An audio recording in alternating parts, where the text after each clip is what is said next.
Good day to everyone. Today, we will be discussing about dividing fractions. So, how do we do that? We simply multiply the reciprocal of the divisor. To find the reciprocal of the divisor, we invert the fractions. This means that the numerator and the denominator will change places.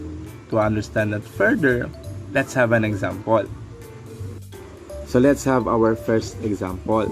We have 2/3 divided by 1/2. Before doing the operations, let's identify first which one is a dividend and which one is a divisor. So, which one do you think is a dividend? Very good. 2/3 is our dividend, while 1/2 is the divisor.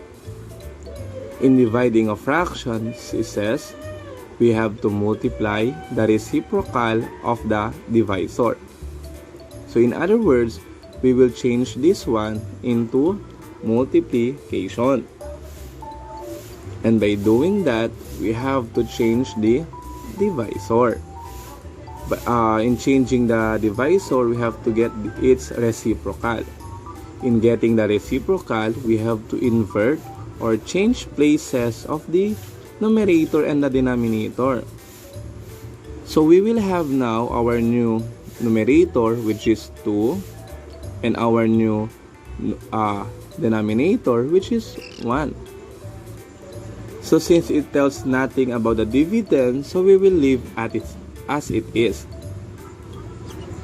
Okay, so we have now multiplying here. In multiplying of fractions, remember, we have to multiply the numerator. We have this one, and then their denominator. So we will have now 2 times 2 is equal to 4. 3 times 1 is equal to 3. Therefore, the quotient of 2/3 divide and 1/2 is equal to 4/3. Since this is an improper fraction, we can simplify this one or change this one into mixed fractions. How to do that? We will going to divide 4 with 3. So 4 divided by 3. So 4 divided by 3 is equal to 1. 1 times 3 is equal to 3. 4 minus 3 is equal to 1. So, we will rewrite this one. We will write 4. The quotient will be the whole number. Remainder will be the numerator, while the divisor will be our denominator. So we have 4/3 is just the same as 1 and 1/3 there. Let's have another one. We have 2 and 1/5 divided by 3/4. So the same thing, we will change this one into multiplication and then get the reciprocal of the divisor by inverting this one. So we will have our new numerator is 4. Our new denominator is 3. So our dividend here will still be the same.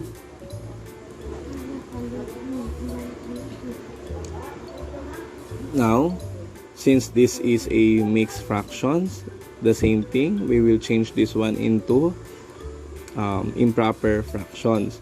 So we will have now 5 times 2 is equal to 10 plus 1 is equal to 11.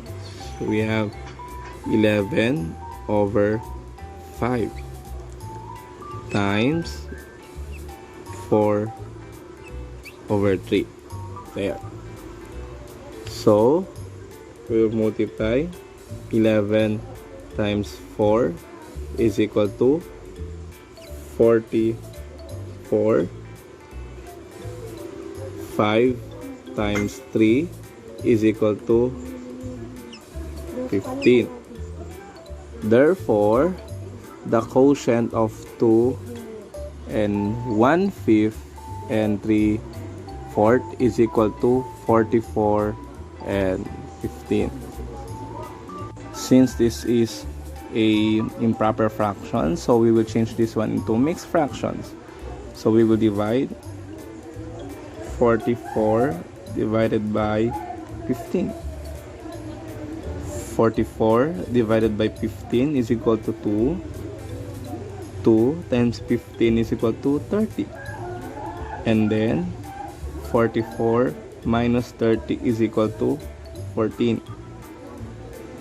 So 44 over 15, we can rewrite this one as 2 and 14 over 15. There. So let's have now our last example. So obviously both are in mixed fractions. So before doing the rules or steps for division, we will change them first into improper fractions. So 3 times 3 is equal to 9 plus 1 is equal to 10. So 10, the same denominator. So this is still division. So this one, 2 times 2 is equal to 4 plus 1 is equal to 5. So the same denominator. So since we are done already, we can now proceed with the steps in dividing. So again, the same thing, we will change this one into multiplication and then invert this one, so or get the reciprocal. So we have now 2 over 5th, and then the same 10 over 3. So we can now multiply this one. 10 times 2 is equal to 20. 3 times 5 is equal to 15. So simplify this one.